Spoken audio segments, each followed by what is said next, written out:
Bienvenidos, esto es el capítulo 4 de la temporada 8 de Homo Optimus. Homo Optimus es una producción de Total Sapiens para todos ustedes.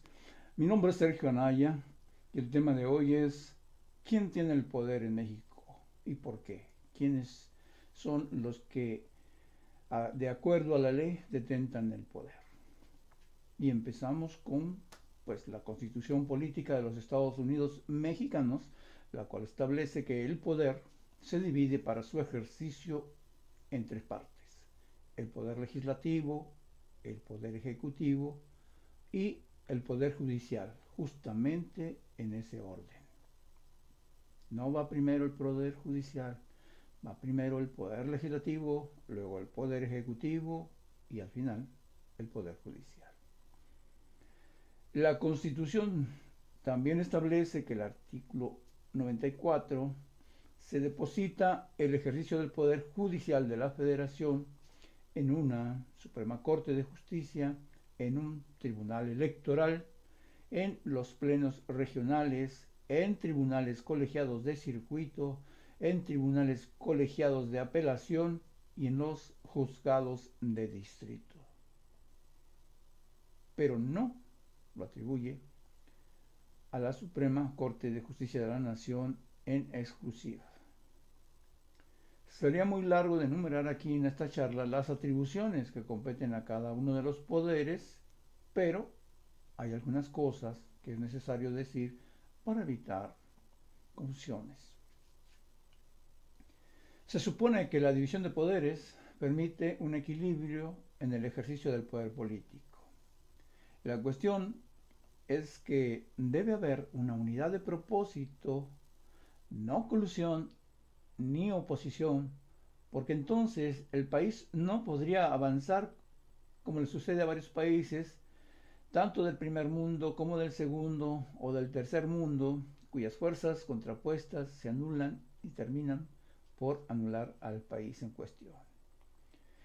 En la historia reciente del país, y estoy hablando del siglo XX y lo que va del XXI, una vez concluida la revolución y el periodo de inestabilidad posterior, se estableció el sistema de partidos.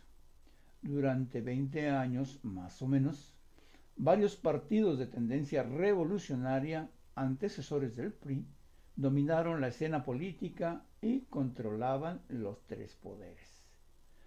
Luego, hacia 1946, nació el Partido Revolucionario Institucional, alias PRI, que en una etapa inicial dio paso al llamado desarrollo estabilizador, que logró grandes avances económicos con altos porcentajes, más de 5 puntos. Y tenía también el control de los tres poderes de la Unión, así como se logró el avance en esa época. 36 años después de esto, con el mismo PRI a la cabeza, en 1982 empezó el fin de los políticos propiamente dichos al frente de la nación e inició la era de los tecnócratas que predominó hasta 2018.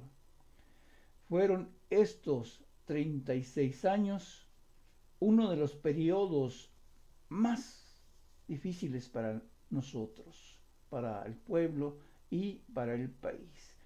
En ese periodo hubo una rapiña exagerada, hubo saqueo, robo y corrupción, la más grande en toda la historia de México independiente y de antes de la independencia. Este periodo podemos subdividirlo en varios momentos. El PRI dominó los primeros 18 años.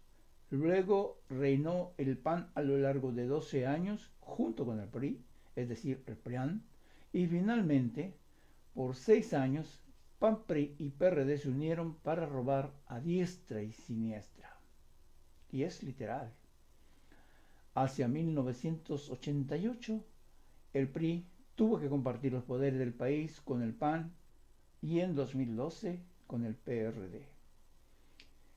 México tuvo que esperar hasta 2018 para tener un gobierno realmente que luchara contra la corrupción imperante, en las clases políticas, empresariales, eclesiales y comunicacionales, entre otras especies de su tipo.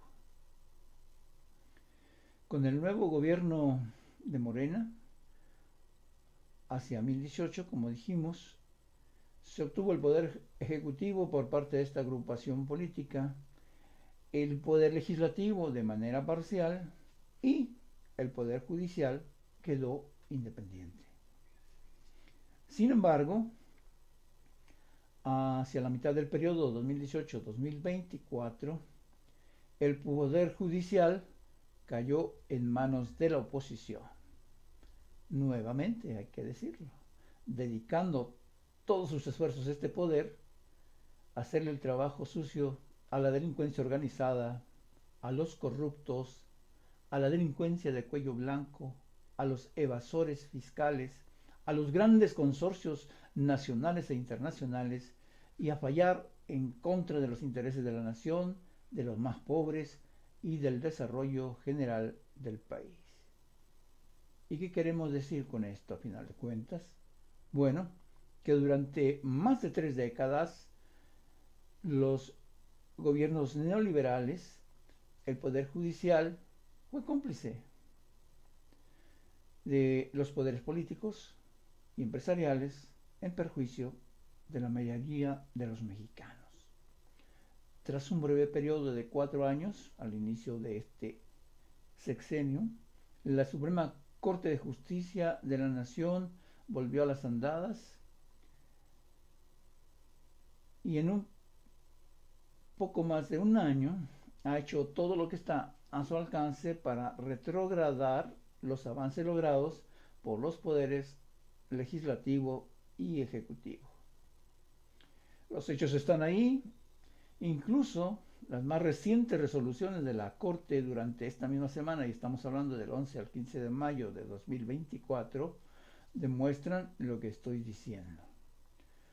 Por lo antes expuesto, los ciudadanos mexicanos tenemos la opción, mediante el ejercicio de nuestro derecho a votar, a transformar el Poder Judicial que permita el acceso a la justicia de manera equitativa para todos los mexicanos y no solamente para las élites de este país, que son apenas unos miles, y estoy exagerando, y no millones, como se creen algunos.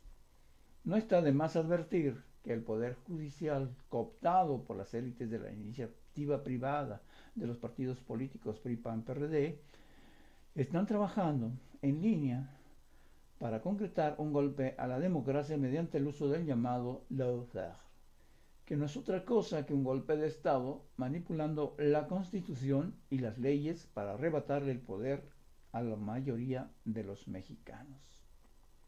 Se tenía que decir y se dijo. Bien, pues eso es todo por hoy. Espero que tengan un excelente fin de semana y nos vemos la próxima en esta video charla. Hasta la próxima nuevamente.